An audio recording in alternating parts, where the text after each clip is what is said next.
A C വാങ്ങിക്കുന്നത് നിസ്സാരമായ ഒരു കാര്യമല്ല ശരിക്കും.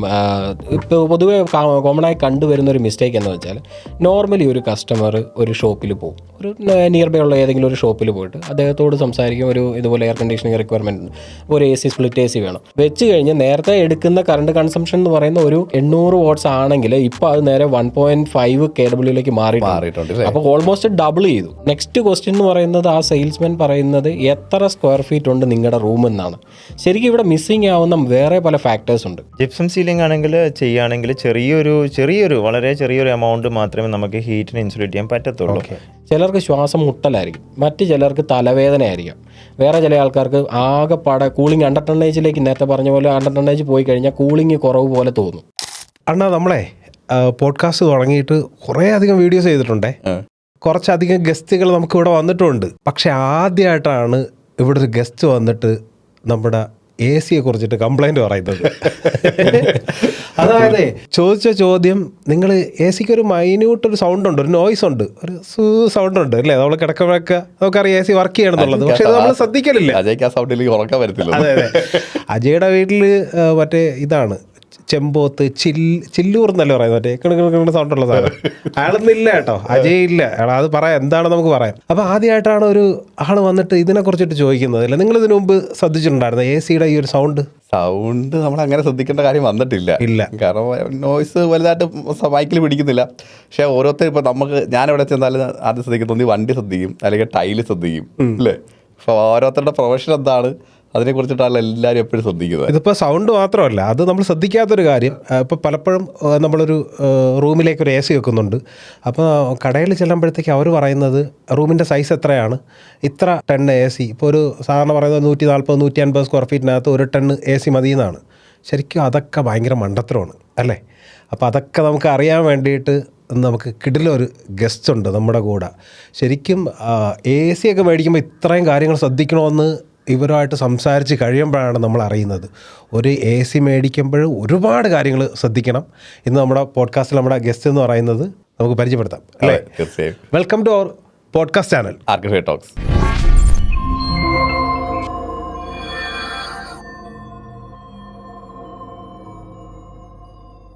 പറയൂ നിങ്ങളുടെ ഫേമിനെ കുറിച്ചിട്ട്. ഞങ്ങളുടെ ഫേമിൻ്റെ പേര് ടെക്മോസ് എഞ്ചിനീയേഴ്സ് എന്നാണ്.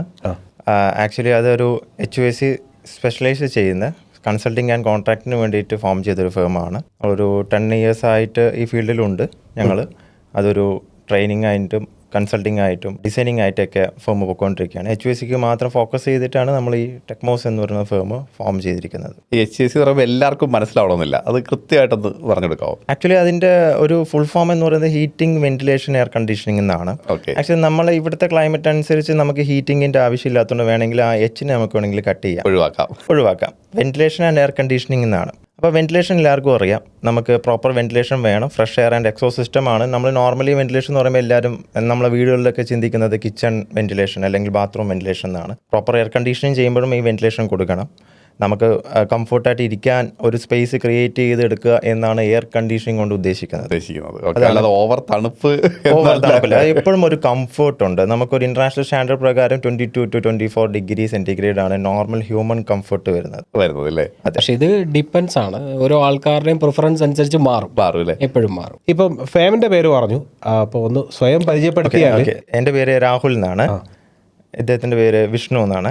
ഈ രാഹുൽ എന്ന് പറയുന്ന ആള് ശരിക്കും പറഞ്ഞാൽ എയറോനോട്ടിക്സ് ഒക്കെ കഴിഞ്ഞ് ശ്രീലങ്കൻ എയർലൈൻസിൽ 2 വർഷം വർക്ക് ചെയ്ത ആളാണ്.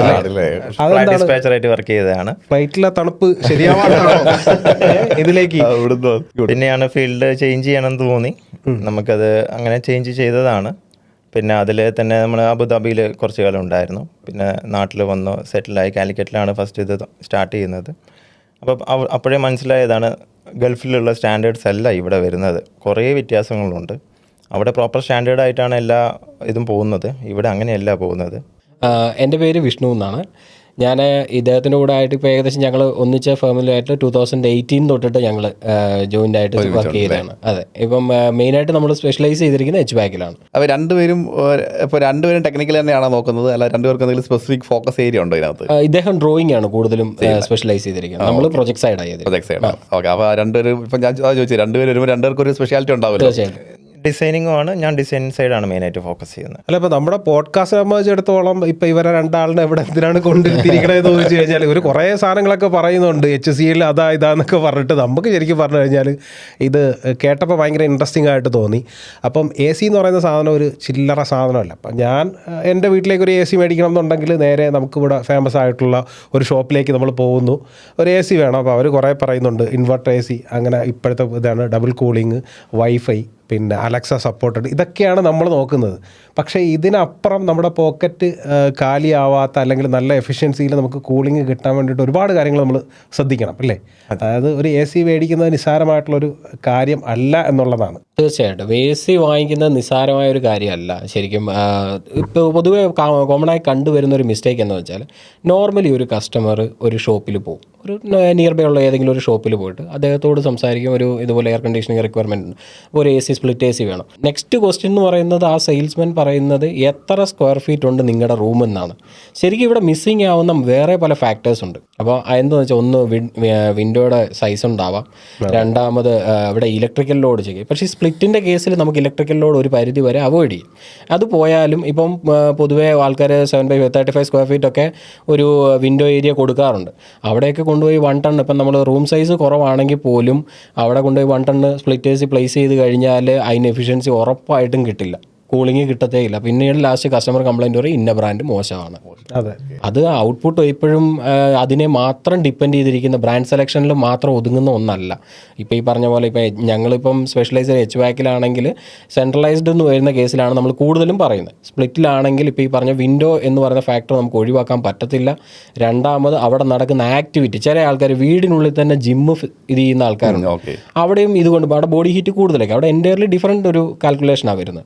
അപ്പോൾ അവിടെയും കൊണ്ട് സ്പ്ലിറ്റ് AC വെച്ചിട്ടും ഈ പറഞ്ഞ പോലുള്ള പ്രശ്നങ്ങൾ ഉണ്ടാവാറുണ്ട്. പിന്നെ ഗ്രൗണ്ട് ഫ്ലോർ ആണോ ഫസ്റ്റ് ഫ്ലോർ ആണോ, ഇങ്ങനെയുള്ള ഒരുപാട് ഫാക്ടേഴ്സ് അതിനകത്ത് ഇൻവോൾവ് ആണ്. ഇപ്പോൾ ഞാൻ ചോദിച്ചോട്ടെ, ഇപ്പോൾ നമുക്കിങ്ങനെ കുറേ കാര്യങ്ങൾ പറയുന്നുണ്ട്. ഇപ്പോൾ ഒരു കസ്റ്റമർ, ഒരു വീട്ടിൽ സാധാരണ AC വെക്കുന്ന കസ്റ്റമർ നിങ്ങളെ അപ്രോച്ച് ചെയ്താൽ അവർക്ക് എന്തെങ്കിലും ബെനിഫിറ്റ് ഉണ്ടാവുമോ? നോർമലി സ്പ്ലിറ്റ് AC വെക്കുന്നതിന് നമ്മളെ അപ്രോച്ച് ചെയ്യുന്നതുകൊണ്ട് വലിയ ബെനിഫിറ്റ്സ് ഒന്നും തന്നെ ഇല്ല. നമ്മൾ സ്പെഷ്യലൈസ് ചെയ്തിരിക്കുന്നത് നേരത്തെ പറഞ്ഞ സെൻട്രലൈസ്ഡ് ആണ്. അതായത് ഫുള്ളി എയർ കണ്ടീഷൻ, ഒരു എൻ്റയർ വീട് മുഴുവൻ സ്പ്ലിറ്റ് അല്ല. ഇപ്പോൾ ഈ കൺസീൽഡ് സ്പ്ലിറ്റ് അല്ല VRV അല്ല VRF, ഇതിലേക്ക് നമുക്ക് പിന്നീട് വരാം. അപ്പോൾ ഈ പറഞ്ഞ പോലുള്ള കാര്യങ്ങൾ ഒരുപാടുണ്ട് അതിനകത്ത്. അല്ല, ഇപ്പം ഈ VRV ഒക്കെ ചെയ്യണമെങ്കിൽ മിനിമം എത്ര സ്ക്വയർ ഫീറ്റ് വീടൊക്കെ ആയിരിക്കും നമ്മളത് കൺസിഡർ ചെയ്യുക വീട്ടിലേക്ക് വരികയാണെങ്കിൽ?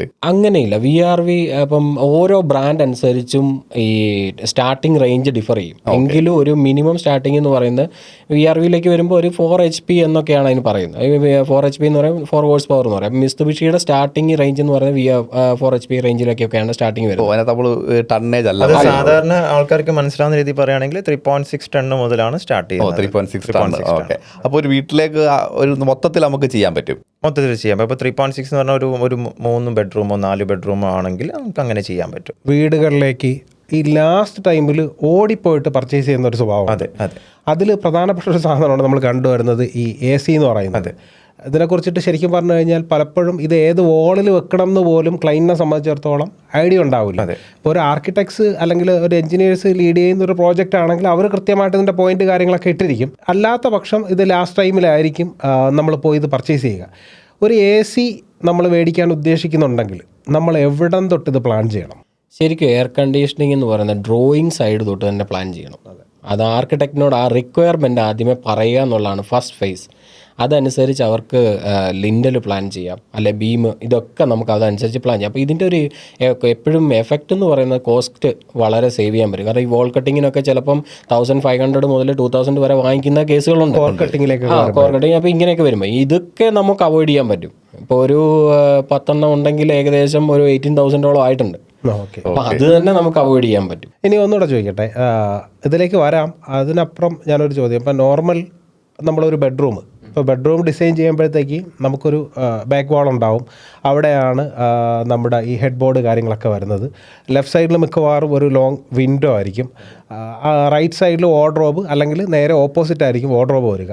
ഒരു ബെഡ്റൂമിനെ സംബന്ധിച്ചിടത്തോളം അല്ലെങ്കിൽ ഒരു വീടിനെ സംബന്ധിച്ചിടത്തോളം അതിൻ്റെ ഏത് വാളാണ് ഒരു AC വെക്കാൻ വേണ്ടിയിട്ട് നിങ്ങൾ പ്രിഫർ ചെയ്യുന്നത്? അതായത് നമ്മൾ കിടക്കുന്ന പൊസിഷൻ വെച്ചിട്ടാണ് ഞാൻ ചോദിക്കുന്നത്. കിടക്കുന്ന പൊസിഷൻ വെക്കണമെങ്കിൽ നമുക്ക് ലെഫ്റ്റ് സൈഡ്, ഇപ്പോൾ പറഞ്ഞ ഇതിൽ വെച്ചാണെങ്കിൽ ലെഫ്റ്റ് സൈഡ് വാളായിരിക്കും കുറച്ചും കൂടിയും ഓക്കെയാണ്. കാരണം ലെഫ്റ്റ് സൈഡ് വിൻഡോ ഉണ്ട്, അവിടെ നിന്നാണ് നമുക്ക് ഏറ്റവും കൂടുതൽ ഹീറ്റ് കയറി വരാനുള്ള ഓപ്ഷൻ ഉള്ളത്. ശരി. ഗ്ലാസ് വിൻഡോ ഇപ്പോഴത്തെ എല്ലാ വീടുകളിലും ഗ്ലാസ് സൈസ് കൂടുതലാണ്. അതെ. അപ്പോൾ ആ സൈഡായിരിക്കും പ്രിഫർ ചെയ്യുന്നത്. ചിലവർ പറയാം ഹെഡ് സൈഡ് വെക്കണം എന്ന് പറയും. കാരണം എന്ന് പറഞ്ഞാൽ ചിലപ്പോൾ ആ ഭാഗത്തായിരിക്കാം ഔട്ട്ഡോർ പ്ലേസ് ചെയ്യാൻ ഒരു സ്ലാബ് എന്തെങ്കിലും ഉണ്ടെങ്കിൽ അവിടെ നമ്മൾ ഒരു ഡിസൈനിങ് സ്റ്റേജിലേക്ക് വരുന്ന സമയത്ത് ഏത് ലെഫ്റ്റ് സൈഡാണ് നമ്മൾ പ്രിഫർ ചെയ്യുന്നത്? ലെഫ്റ്റ് സൈഡാണ് പ്രിഫർ ചെയ്യുന്നത്. ചിലവർക്ക് ചെറിയ വ്യത്യാസങ്ങൾ വരാം, പക്ഷേ നമ്മൾ എപ്പോഴും നോക്കുന്നത് ഹീറ്റ് എവിടെയാണോ ജനറേറ്റ് ചെയ്യുന്നത് ആ ഭാഗം ആദ്യമേ കൂൾ ചെയ്ത് വിടുക എന്നാണ്. അതോടൊപ്പം ചേർന്നിട്ട് ഒരു ക്വസ്റ്റ്യനോട് ചോദിച്ചിട്ട്, ഒരു സ്പ്ലിറ്റ് AC സംബന്ധിച്ചിടത്തോളം സീലിംഗിൽ നിന്ന് എത്ര ഡെപ്തിലാണ് ഈ സാധനം പ്ലേസ് ചെയ്യാറ്? അതായത് വളരെ ഇമ്പോർട്ടന്റ് ക്വസ്റ്റ്യൻ, മിക്ക സ്ഥലങ്ങളിലും കണ്ടുവരുന്ന ഒരു എററാണ്. അതെ, പല സ്ഥലങ്ങളിലും നമ്മൾ തന്നെ കണ്ടിട്ടുണ്ട് സീലിങ്ങിനോട് ചേർത്തിട്ടായിരിക്കും ചെയ്യുന്നത്. അങ്ങനെ ചെയ്ത് കഴിഞ്ഞാൽ എന്താ വെച്ചാൽ ആ പർട്ടിക്കുലർ മെഷീനിലേക്കുള്ള എയർ കിട്ടത്തില്ല, പ്രോപ്പർ ആയിട്ടുള്ള എയർ സർക്കുലേഷനിലേക്ക് കിട്ടത്തില്ല, മെഷീന് കൂളിംഗ് കുറവായിരിക്കും. രണ്ടാമത്തെ ഇഷ്യൂ എന്ന് പറഞ്ഞാൽ കറണ്ട് കൺസംപ്ഷൻ കൂടുതലായിരിക്കും. മിനിമം ബ്രാൻഡ് ഏത് ബ്രാൻഡ് ആണെങ്കിലും മിനിമം റെക്കമെൻഡ് ചെയ്യുന്നത് 4 ഇഞ്ച് ഗ്യാപ്പ് വേണമെന്നാണ് സീലിംഗിൽ നിന്ന്. ഓക്കെ, അത് കീപ്പ് ചെയ്യുകയാണെങ്കിൽ അത്രയും എഫിഷ്യൻ്റ് ആയിട്ട് ആ മെഷീൻ വർക്ക് ചെയ്യാം. ഇത് ശരിക്കും എഫിഷ്യൻസിയുടെ കേസ് മനസ്സിലാവണം, സാധാരണക്കാരന് മനസ്സിലാവണമെങ്കിൽ ഇപ്പം മാർക്കറ്റിൽ സ്മാർട്ട് എയർ കണ്ടീഷണേഴ്സ് അവൈലബിൾ ആണ്. അപ്പോൾ ഈ സ്മാർട്ട് വാങ്ങിച്ചാൽ ചിലപ്പോൾ എനർജി കൺസംഷൻ്റെ ഗ്രാഫ് കാണിക്കും. അപ്പോൾ ഈ ഗ്രാഫ് കാണിക്കുവാണെങ്കിൽ ഇത് സീലിംഗ് ഹൈറ്റ് നിങ്ങളിത് ചേഞ്ച് ചെയ്ത് സാധാരണ റെൻ്റ് ഔട്ട് ചെയ്യുന്നവർക്ക് ഇത് മനസ്സിലാവും. എൻ്റെ ഒരു സുഹൃത്ത് റെൻ്റ് ചെയ്യുന്ന, അതായത് വീട് റെൻറ്റിലാണ്. അപ്പോൾ അദ്ദേഹം ആദ്യം താമസിച്ച വീട്ടിൽ വളരെ കൃത്യമായിട്ട് എയർ കണ്ടീഷൻ ആദ്യം വന്ന ടെക്നീഷ്യൻ നന്നായിട്ട് പ്ലേസ് ചെയ്തു, അത് കമ്പനിയിൽ നിന്ന് വന്നത്. രണ്ടാമത്തെ പ്രാവശ്യം ഇദ്ദേഹം വേറെ ഔട്ട്സോഴ്സ് ചെയ്തു, മറ്റൊരാളെ വിളിച്ച് ഡിസ്മാൻഡിൽ ചെയ്തു ഇൻസ്റ്റാളേഷൻ കൊടുക്കാൻ. അവിടെ കൊടുത്തു കഴിഞ്ഞപ്പോഴത്തേനും ഇത് ഈ വൈഫൈ ആയിട്ട് കണക്ട് ചെയ്ത് അദ്ദേഹം ഈ സീലിംഗിന്റെ ഹൈറ്റ് ഒന്നും നോക്കിയൊന്നുമില്ല, നേരെ കൊണ്ടുപോയി പ്ലേസ് ചെയ്ത് വെക്കാവുന്ന ഒരു ആക്സസബിൾ പ്ലേസിൽ അദ്ദേഹം വെച്ച് കഴിഞ്ഞ് നേരത്തെ എടുക്കുന്ന കറണ്ട് കൺസംഷൻ എന്ന് പറയുന്ന ഒരു 800 വാട്ട്സ് ആണെങ്കിൽ ഇപ്പോൾ അത് നേരെ 1.5 kW മാറിയിട്ടുണ്ട്. അപ്പോൾ ഓൾമോസ്റ്റ് ഡബിൾ ചെയ്തു. അങ്ങനെ ഒരു പ്രശ്നമുണ്ട്. ഇപ്പൊ നമ്മുടെ ഇവിടെ വെച്ചേക്കുന്ന AC-യുടെ എന്തൊക്കെ കുറ്റങ്ങളാണ് അല്ല, കുറ്റോട് ആദ്യം പറഞ്ഞത് വന്നിട്ട് ഫസ്റ്റ് ഒരു ചോദിച്ചു തന്നെ മൈക്കിനകത്തേക്ക് ഇതിന്റെ നോയ്സ് വരൂലേ, അപ്പോഴാണ് നമ്മൾ ശ്രദ്ധിക്കുന്നത് ഇതിൽ നിന്ന് അങ്ങനെ ഒരു നോയ്സ് ഉണ്ടല്ലോ. നമ്മുടെ വീഡിയോയില് കേൾക്കലില്ല, അതായത് എഡിറ്റിംഗ് സ്കില്ലാണ്. ഓക്കെ, എന്നാ ഇത് തന്നെ പറയൂ. ജസ്റ്റ് ഇപ്പൊ ഈ റൂമിൽ നമ്മൾ കണ്ടു, ഇത് 110 ആണ് ഇവിടെ വെച്ചിരിക്കുന്നത്. ഇത് പ്രത്യേകിച്ച് ഒരു നമ്മളെ കാഴ്ചയിൽ കാണുമ്പോൾ നമ്മൾ വിചാരിക്കുന്നത്, നമ്മൾ പഠിച്ചു വെച്ചിരിക്കുന്ന സാധനമാണ്, ഒരു 140 സ്ക്വയർ ഫീറ്റിന് താഴെ 110 മതി എന്നുള്ളതാണ്. അതാണ് ബേസിക് തമ്പ് റൂൾ എന്ന് പറയും. തമ്പ് റൂൾ എന്ന് പറയും നോർമലി ഒരാൾ റെക്കമെൻഡ് ചെയ്യുന്നത് ഒരു 90 to 140 കൊടുക്കുന്നവരുണ്ട്, 130 ഉണ്ട്. അത് ഡിപ്പെൻഡ്സ് ഓൺ സെയിൽസ്മാൻ ആണ്, ഓരോ ആൾക്കാരും അതനുസരിച്ചിട്ടാണ് കൊടുക്കുന്നത്. എങ്കിലും മോസ്റ്റ്ലി ഈ ഒരു നമുക്കൊരു ഒരു 120 തന്നെ പ്രിഫർ ചെയ്യാം. അപ്പൊ ഈ ഒരു റൂം സൈസിന് ഇത് ആക്യുറേറ്റാ. പക്ഷെ ഇവിടെ എന്താണ് എന്താ പറയാ, എന്ത് ആക്ടിവിറ്റി ആണ് പർപ്പസ്, അങ്ങനെ തന്നെ നമുക്ക് പറയാം. എന്ത് ആക്ടിവിറ്റി എന്താണ് നടക്കുന്നത് എന്നുള്ളത് അദ്ദേഹത്തിന് അറിയത്തില്ല. അപ്പൊ ഇവിടെ ഈ ലൈറ്റിങ്ങിന്റെ ഹീറ്റും മറ്റു കാര്യങ്ങളും ഒക്കെ വന്നു വരുന്നതുകൊണ്ടാണ് ഒരു ചെറിയ ബുദ്ധിമുട്ട് നമുക്ക് ഫീൽ ചെയ്യുന്നത്. അത് പെർഫെക്റ്റ് സഫീഷ്യന്റ് കൂളിംഗ് നമുക്ക് കിട്ടത്തില്ല. കാരണം മെഷീൻ കട്ട് ഓഫ് ആണെങ്കിൽ കുറച്ചുകൂടെ സമയം കൂടുതൽ എടുക്കും. അതാണ് പ്രശ്നം. ടെമ്പറേച്ചർ അയാളുണ്ടെങ്കിൽ ഭയങ്കര ചൂടാണ്, മറ്റേ മുട്ട അയാളൊന്നും ഇല്ലാത്തതുകൊണ്ട്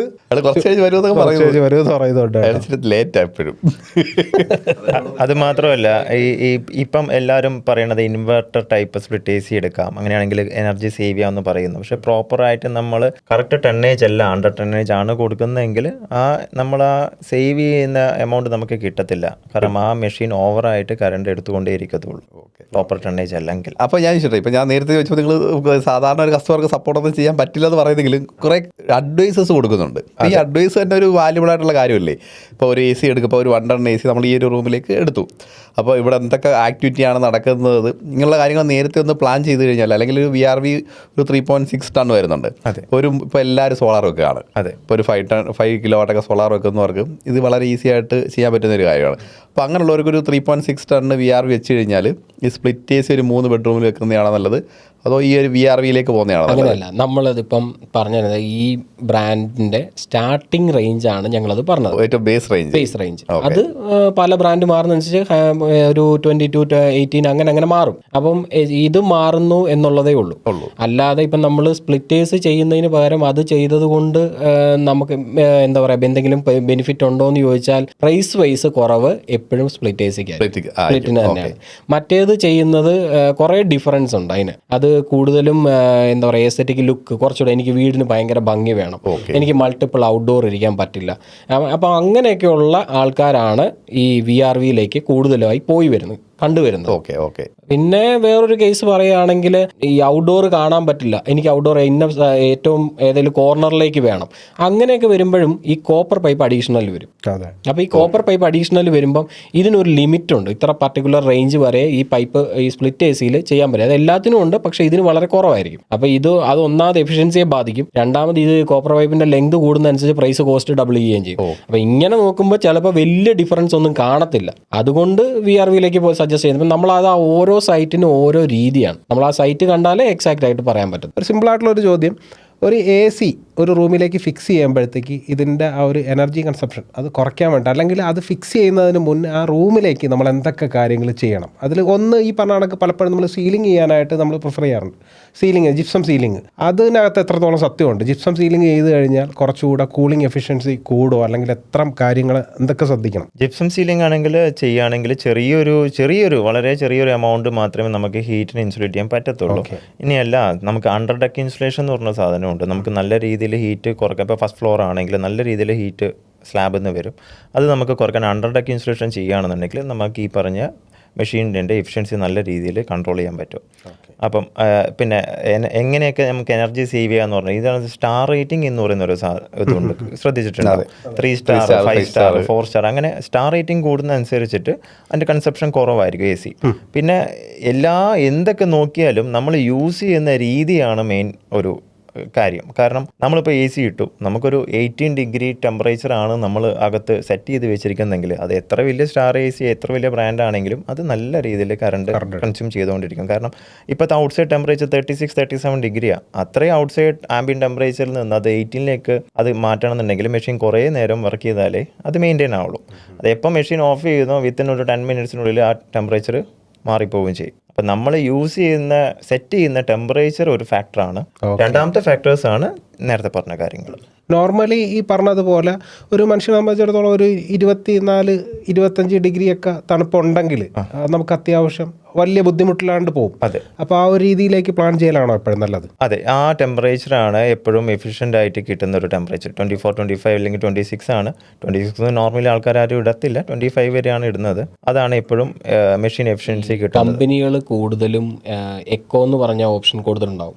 അതിൽ ക്ലിക്ക് ചെയ്ത് കഴിഞ്ഞാൽ നമ്മൾ റിമോട്ട് ഓപ്ഷൻ എടുത്തു കഴിഞ്ഞാൽ മോസ്റ്റ്ലി അത് 24ലേക്ക് തന്നെ പുഷ് ചെയ്യുന്നു. കമ്പനി റെക്കമെൻഡ് ചെയ്യുന്ന അത് തന്നെ 24. അതെ. AC ഒക്കെ ഒരു പ്രാവശ്യം പർച്ചേസ് ചെയ്തിട്ട് ശരിക്കും പറഞ്ഞു കഴിഞ്ഞാൽ റിമോട്ട് ആകെ യൂസ് ചെയ്യുന്നത് ഒന്ന് ഓണാക്കുക, ഓഫ് ആക്കുക. പല ആൾക്കാർ പേടിച്ചിട്ട് അതിനകത്ത് തൊടലില്ല. ഇത് ഫങ്ഷൻസ് മാത്രമല്ല, ഇതിലെ ഫിൽട്ടർ ക്ലീനിങ് എന്ന് പറയുന്ന ഒരു കാര്യം ഉണ്ട്. 3 to 4 മന്ത്സ് കൂടുമ്പോൾ അതിൻ്റെ ഫിൽറ്റർ ക്ലീൻ ചെയ്ത് കൊടുക്കുക. ഫിൽറ്റർ ക്ലീൻ അല്ലെങ്കിൽ നമ്മൾ നോർമലി നമ്മൾ കാറിൻ്റെ ഒക്കെ സിസ്റ്റം യൂസ് ചെയ്യണമെങ്കിൽ അതിനകത്ത് എയർ ഫിൽറ്റേഴ്സ് ഉണ്ട്. അത് എയർ ഫിൽറ്റർ നമ്മൾ മാറിയില്ല എന്നുണ്ടെങ്കിൽ നമുക്ക് മൈലേജ് ഡ്രോപ്പ് വരും. സെയിം ഇഷ്യൂ ഇവിടെയും ഉണ്ട്.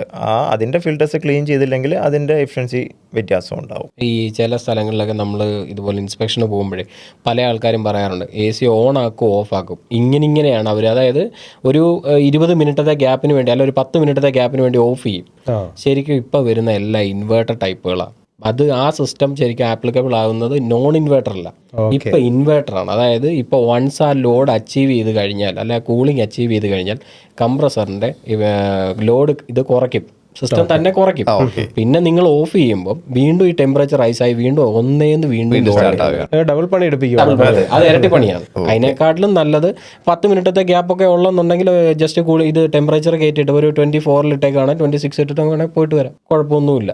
അങ്ങനെ പറയത്തക്ക വലിയ കൺസംഷൻ ഒന്നും ഇപ്പോൾ എടുക്കത്തില്ല. ഇപ്പോൾ വരുന്ന എല്ലാം തന്നെ എഫിഷ്യൻ്റ് ആണ്. ശരിക്കും നമ്മളെ പ്രേക്ഷകരെ സംബന്ധിച്ചിടത്തോളം ഒരു ചെറിയ AC മേടിക്കുന്ന ആൾക്കാർക്ക് ഇവരെ വിളിച്ചിട്ട് ബുദ്ധിമുട്ടിക്കുക കേട്ടോ. നമ്പർ ഞങ്ങൾ ഡിസ്ക്രിപ്ഷനിൽ ഇടും, നിങ്ങൾക്ക് ഡൗട്ട്സ് കാര്യങ്ങളൊക്കെ ചോദിക്കാം. പക്ഷേ ഇവർ ഇതിലൊന്നും അല്ല പുലികളെന്ന് പറയുന്നത്. ഒരു വലിയ കൊമേഴ്സ്യൽ പ്രോജക്റ്റുകൾ ചെയ്യുന്നതിനകത്താണ്. ശരിക്കും ഇവർ കൺസൾട്ടൻസ് ആണ്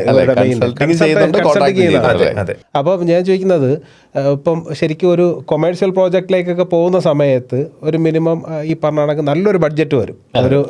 എത്രയാണ് ഒരു മിനിമം ബഡ്ജറ്റ് ഒരു കൊമേഴ്സ്യൽ ഇതിലൊക്കെ? കൊമേഴ്ഷ്യൽ ഇപ്പം 4 സ്റ്റാർ ഹോട്ടലൊക്കെ ആണെങ്കിൽ അവർക്ക് എന്തായാലും മിനിമം ക്രൈറ്റീരിയ ഇത്ര ബോങ്കറ്റ് ഹാള് വേണം, പിന്നെ ഒരു ബാർ റെസ്റ്റോറൻറ്റ് വേണം, ലോബി. അപ്പോൾ ഇതിന് ഏരിയ എന്തായാലും കൂടുതലായിരിക്കും.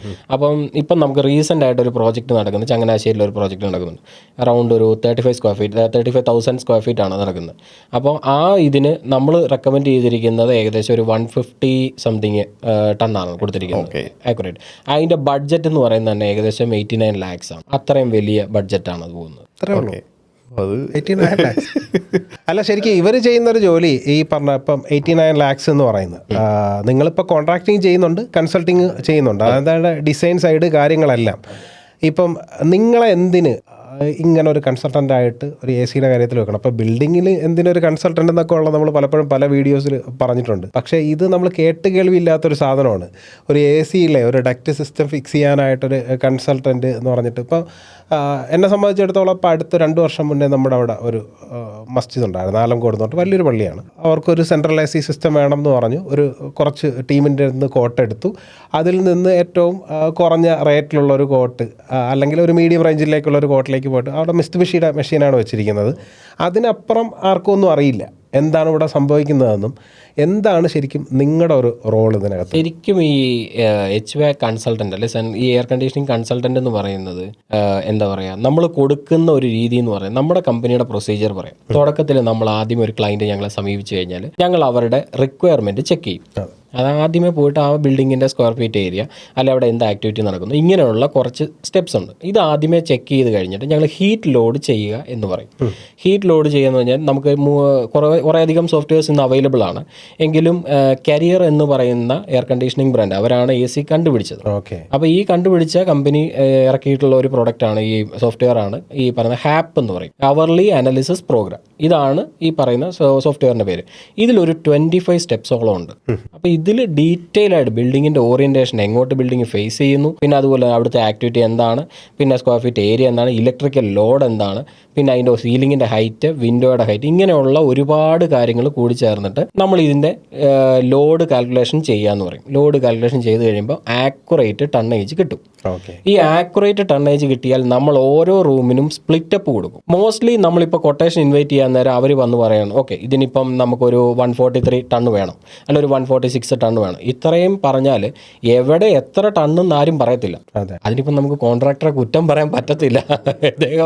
ചിലപ്പം അദ്ദേഹം ആ ടണ്ണ് കൊടുത്തു കഴിയുമ്പം ഈ സ്പ്ലിറ്റപ്പ് വെച്ചിട്ട് ഇവർ ചിലപ്പം മൾട്ടിപ്പിൾ കൊട്ടേഷൻസ് എടുക്കുമായിരിക്കും. അപ്പോൾ അത് അവോയ്ഡ് ചെയ്യാനായിട്ട് എല്ലാവരും മോസ്റ്റ്ലി ഒരുമാതിരിപ്പെട്ട എല്ലാ ആൾക്കാരും ചെയ്യുന്നത് ഫൈനൽ ആ ടണ്ണേജും കൊടുക്കും, അവരുടെ പ്രൈസും കൊടുക്കും. ശരിക്കും ഇതിനകത്ത് ഒരുപാട് സ്പ്ലിറ്റപ്പ് കാര്യങ്ങളുണ്ട്. അതിലൊന്നാമത്തെയാണ് ഈ ലോഡ് കാൽക്കുലേഷനിലുള്ള ഈ സ്പ്ലിറ്റ്. ഇതിനകത്ത് ഓരോ റൂമിനും എത്ര സൈസ് വരുന്നു, എത്ര ടണ്ണേജ് നമുക്ക് അവിടെ കൊടുക്കണം, പിന്നെ അതുപോലെ തന്നെ ഈ ഹോള് വരുന്നത് ബൊങ്കറ്റ് ഹാള് വരുന്നെങ്കിൽ അതിന് എത്ര ടണ്ണ് വേണം, അതിന് ഏകദേശം എത്ര mm തിക്നെസ് ഉള്ള ഇൻസുലേഷൻ യൂസ് ചെയ്യണം.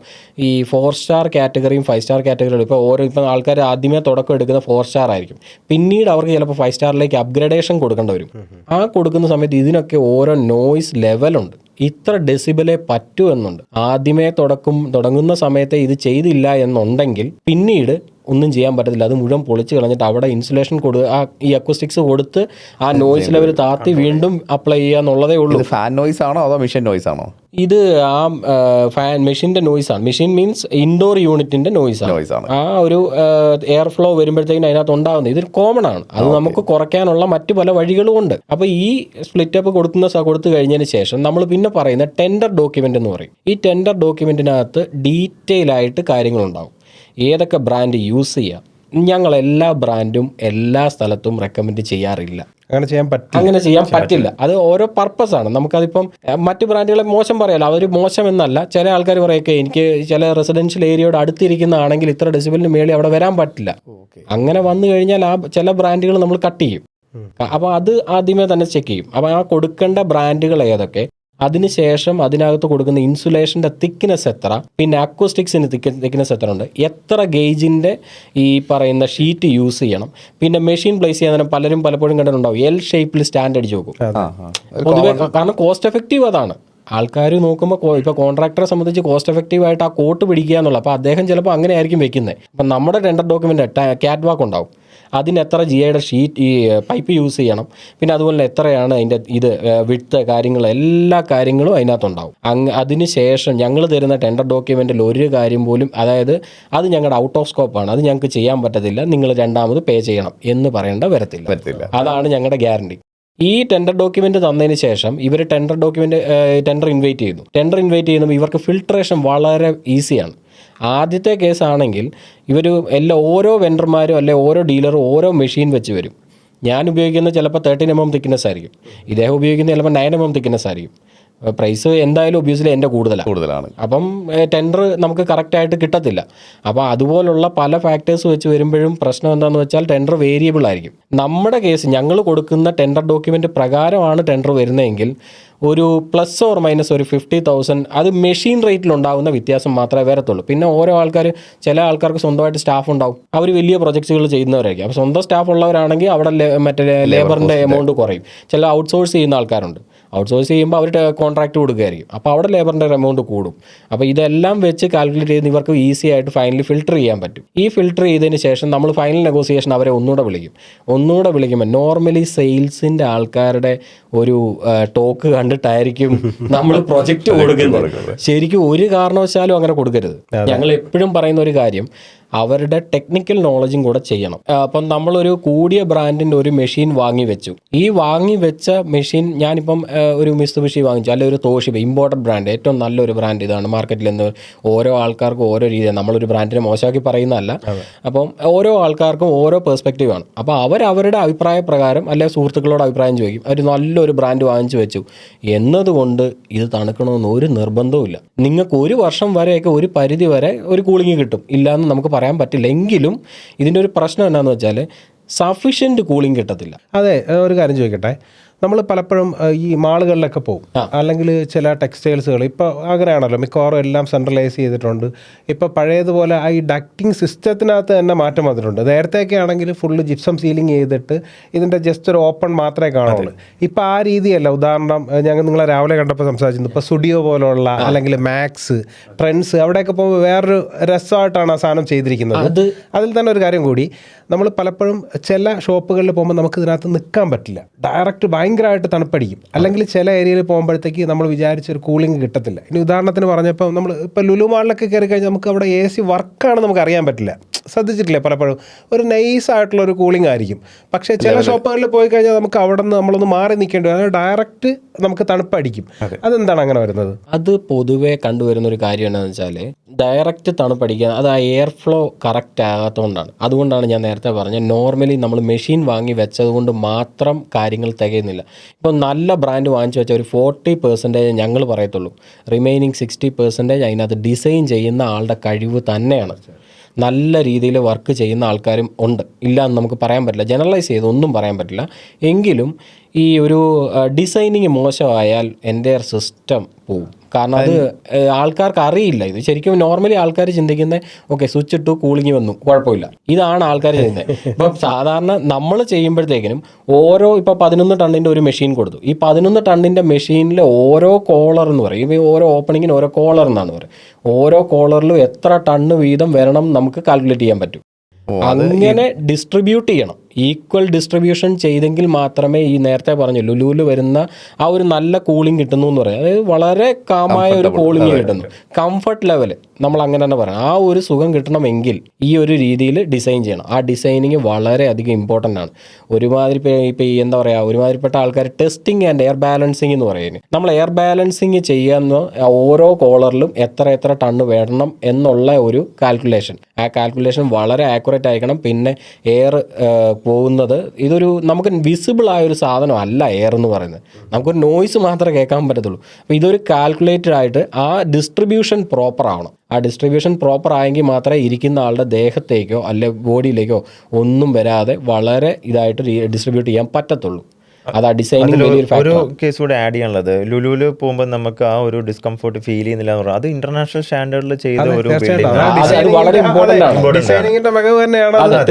ഈ ഡിസൈൻ പാർട്ട് എന്ന് പറയുമ്പോൾ അതിനകത്ത് എന്തൊക്കെ കാര്യങ്ങൾ നമ്മൾ മെയിനായിട്ട് വരുന്നത്? കാരണം എന്ന് പറഞ്ഞാൽ നമ്മളിപ്പോൾ നേരത്തെ പറഞ്ഞ പോലെ മെഷീൻ മാത്രമല്ല, ആ ഫസ്റ്റ് കോൾഡ് എയറിനെ ട്രാൻസ്മിറ്റ് ചെയ്യുന്ന ഡക്റ്റ് സിസ്റ്റം എന്ന് പറഞ്ഞൊരു സിസ്റ്റമാണ്. അത് ഷീറ്റ് മെറ്റൽ, പല ടൈപ്പ് ഓഫ് ഡക്ട്സ് ഉണ്ട്, ഇഷ്ടംപോലെ ഉണ്ട്. കോമൺ ആയിട്ട് കണ്ടുവരുന്നത് ഷീറ്റ് മെറ്റൽ യൂസ് ചെയ്താൽ അതിൻ്റെ സൈസിങ് ഒരു പ്രോപ്പർ ആയിട്ടൊരു ഫാക്ടറാണ്. ഇത്ര ടണ്ണിൻ്റെ AC-ക്ക് ഇത്ര സൈസിൻ്റെ ഡക്റ്റ് കൊടുത്തിരിക്കണം. വലിപ്പമാണോ തിക്നെസ് ആണോ? തിക്നെസ്സും ഉണ്ട്, ഗേജ് സൈഡും ഉണ്ട്, വിഡ്ത്ത് ആൻഡ് ഹൈറ്റും ഉണ്ട്. പല ഷേപ്പിൽ നമുക്ക് ചെയ്യാം, സർക്കുലർ, റെക്ടാങ്കിൾ, സ്ക്വയർ ചെയ്യാം. പക്ഷേ ആ സൈസിന് ഒരു മാൻഡേറ്ററി, ഒരു മിനിമം ടു മാക്സിമം ഒരു ലെവലുണ്ട്. ആ ലെവലിൻ്റെ അകത്ത് നിർത്തണം. ആ ലെവലിൻ്റെ അകത്ത് നിർത്തിയില്ല എന്നുണ്ടെങ്കിൽ ഫസ്റ്റ് ഒന്ന് നല്ല രീതിയിലുള്ള ഫ്ലോ കയറി വരും. അതായത് സൈസ് ചെറുതാക്കി ചെയ്യുകയാണെങ്കിൽ ഫ്ലോ ഭയങ്കരമായിട്ട് കൂടും. അതാണ് നേരത്തെ ടെക്സ്റ്റൈൽസിൽ നമുക്ക് നേരത്തെ ഓവർഫ്ലോ വരുന്നത്. അപ്പം നമുക്കത് കംഫർട്ട് അല്ല. പിന്നെ രണ്ടാമത് പറഞ്ഞാൽ സൗണ്ട് വരാം. സൗണ്ട് നമ്മൾ കൺട്രോൾ ചെയ്യാൻ പറ്റത്തില്ല ഇത്രയും ഫ്ലോ വരുമ്പോൾ. അപ്പോൾ അത് ചിലപ്പം ചെയ്യുന്ന പറഞ്ഞാൽ ഈ നേരത്തെ കോളർ എന്ന് പറഞ്ഞല്ലോ, ഓരോ വെൻറ്റ് വഴി ഇത്ര കാറ്റ് അല്ലെങ്കിൽ CFM എന്ന് പറഞ്ഞാൽ ഞങ്ങൾ പറയുന്ന ടെക്നിക്കൽ വേർഡ് CFM, അത് കടന്നു വരുന്നത് നമുക്ക് കൺട്രോൾ ചെയ്യാം. അതിനകത്ത് ഡക്റ്റ് ടെർമിനൽ യൂണിറ്റ്സ് പറഞ്ഞാൽ കുറേ യൂണിറ്റ്സ് നമുക്ക് ചെയ്യാൻ പറ്റും. ഈ ഓരോ വെൻറ്റ് വഴി വരുന്ന എയറിനെ നമുക്ക് കൺട്രോൾ ചെയ്ത് നമുക്ക് ഇൻസ്ട്രുമെൻറ്റ്സ് വെച്ചിട്ട് അത് കറക്റ്റ് ബാലൻസ് ചെയ്ത് നമുക്ക് ഔട്ട് എടുക്കാം. അപ്പോൾ ഈ ഒരു സിസ്റ്റം നമ്മളെ നാട്ടിൽ വളരെ കുറവാണ്. കാരണം ഈ ലുലു പോലത്തെ ഇൻ്റർനാഷണൽ ബ്രാൻഡ് അല്ലെങ്കിൽ MNC കമ്പനീസ് അല്ലെങ്കിൽ വലിയ ഹോസ്പിറ്റൽസിൽ മാത്രമേ ഇത് കറക്റ്റായിട്ട് ഫോളോ ചെയ്യുന്നുള്ളൂ. ഇൻ്റർനാഷണൽ സ്റ്റാൻഡ് അല്ലെങ്കിൽ ഗൾഫിലൊക്കെ പോലെ ഒരു ഏജൻസി വന്ന് ഇത് ചെക്ക് ചെയ്യുന്നില്ല. അതുകൊണ്ടാണ് നമുക്ക് ഇവിടെ ഈ ഒരു രീതിയിൽ ഇപ്പോൾ പോകുന്നത്. ഈ ഡെക്റ്റിൻ്റെ വലിപ്പം അനുസരിച്ചിട്ടാണ് ഈ ഒരു സർക്കുലേഷൻ്റെ ഒരു റൂമിലേക്ക് ഒരു 1 ടണ്ണിനകത്തുള്ള ഒരു റിക്വയർമെൻറ്റ് മതി, അതാണ് കൺട്രോൾ ചെയ്യുന്നത്. അത് ആ മെഷീൻ്റെ ടണ്ണേജിനെ ഡിപ്പെൻഡ് ചെയ്തിട്ടാണ് ഡക്റ്റിൻ്റെ സൈസും കാര്യങ്ങളും മാറുന്നത്. ഇദ്ദേഹം നേരത്തെ പറഞ്ഞ പോലെ തന്നെ ഹോസ്പിറ്റലിന് എൻ്റയർലി ഡിഫറെൻറ്റ് സ്റ്റാൻഡേർഡ്. ഹോസ്പിറ്റലിൽ ഡിഫറെൻറ്റ് കാൽക്കുലേഷനാണ്. പിന്നെ അതുപോലെ തന്നെ സെർവർ റൂംസ് കാണാറുണ്ട്. സെർവർ റൂമിനും ഡിഫറെൻ്റ് ആണ്. ഇപ്പൊ നമ്മൾ എക്സ്റേ റൂമിലൊക്കെ കയറി കഴിഞ്ഞു കഴിഞ്ഞാൽ കുറച്ച് അധികം തണുപ്പുണ്ടാവും അല്ലേ? അതിൻ്റെ ഹീറ്റ് ഉണ്ടാവും. അപ്പോൾ ഈ ഹോസ്പിറ്റൽ സ്റ്റാൻഡേർഡ് നിർബന്ധമായും ചെയ്തിരിക്കേണ്ട കുറേ സ്റ്റാൻഡേർഡ് കാര്യങ്ങളുണ്ട്. അതിനകത്ത് പോകേണ്ട വെലോസിറ്റി എത്രയാണ്, ഇപ്പോൾ എയറിൻ്റെ ഇത് എത്രയുണ്ട്, പിന്നെ അതുപോലെ സപ്ലൈ എവിടെ കൊടുക്കണം, റിട്ടേൺ എവിടെ കൊടുക്കണം, ഇതെല്ലാം മെൻഷൻഡ് ആണ്. പക്ഷേ ഇതുപോലും കീപ്പ് ചെയ്യാതെ ചെയ്യുന്ന ആൾക്കാരും ഉണ്ട്. ഓരോന്നിനും ഫിൽട്ടർ, ഏത് ഗ്രേഡ് ഫിൽട്ടർ യൂസ് ചെയ്യണമെന്ന് പറയുന്നുണ്ട്. ഇത് അധികം ആൾക്കാർ ചെയ്യാറില്ല. അതാണ് മെയിൻ പ്രശ്നം. ശരിക്കും എയർ കണ്ടീഷനിങ് പ്രോപ്പർ അല്ലെങ്കിൽ ഉണ്ടാകുന്ന കുറേ കാര്യങ്ങളുണ്ട്. ഇപ്പോൾ ക്രൗഡഡ് ആയിട്ടുള്ള ഒരു ഏരിയ, ഇവിടെ എയർ കണ്ടീഷനിങ് പ്രോപ്പർ അല്ല എങ്കിൽ ഉണ്ടാകുന്ന ആദ്യത്തെ ബുദ്ധിമുട്ട് ശ്വാസതടസ്സം. ഇത് എല്ലാവർക്കും വരണമെന്ന് നിർബന്ധമില്ല. പല ആൾക്കാർക്കും പല രീതിയിലായിരിക്കും. ചിലർക്ക് ശ്വാസം മുട്ടലായിരിക്കും, മറ്റ് ചിലർക്ക് തലവേദന ആയിരിക്കും, വേറെ ചില ആൾക്കാർക്ക് ആകെപ്പാടെ കൂളിംഗ് അണ്ടർ ടണ്ണേജിലേക്ക്, നേരത്തെ പറഞ്ഞ പോലെ അണ്ടർ ടണ്ണേജ് പോയി കഴിഞ്ഞാൽ കൂളിംഗ് കുറവ് പോലെ തോന്നും. ഇതെല്ലാം എയർ കണ്ടീഷനിങ് പ്രോപ്പർ അല്ലാത്തതുകൊണ്ട് സംഭവിക്കുന്ന കാര്യങ്ങളാണ്. പിന്നെ ഡിസ്ട്രിബ്യൂഷൻ പ്രോപ്പർ അല്ലാന്നുണ്ടെങ്കിൽ ഹോട്ട് സ്പോട്ട്സ് വരാം. അത് നേരത്തെ പറഞ്ഞില്ല, ടെക്സ്റ്റൈൽസിന് ചില ഏരിയകളിൽ നമുക്ക് ചൂടും ചില ഏരിയയിൽ തണുപ്പ് കൂടുതലുമാണ്.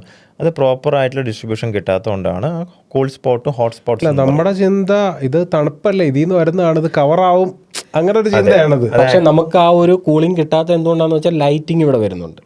അപ്പോൾ ആ ലൈറ്റിൻ്റെ ഹീറ്റ് കാൽക്കുലേറ്റ് ചെയ്തില്ല. നമ്മളിപ്പം സെയിൽസ്മാനെയും കുറ്റം പറയാൻ പറ്റില്ല, നിങ്ങളെയും കുറ്റം പറയാം, കാരണം നമുക്ക് അറിയത്തില്ല.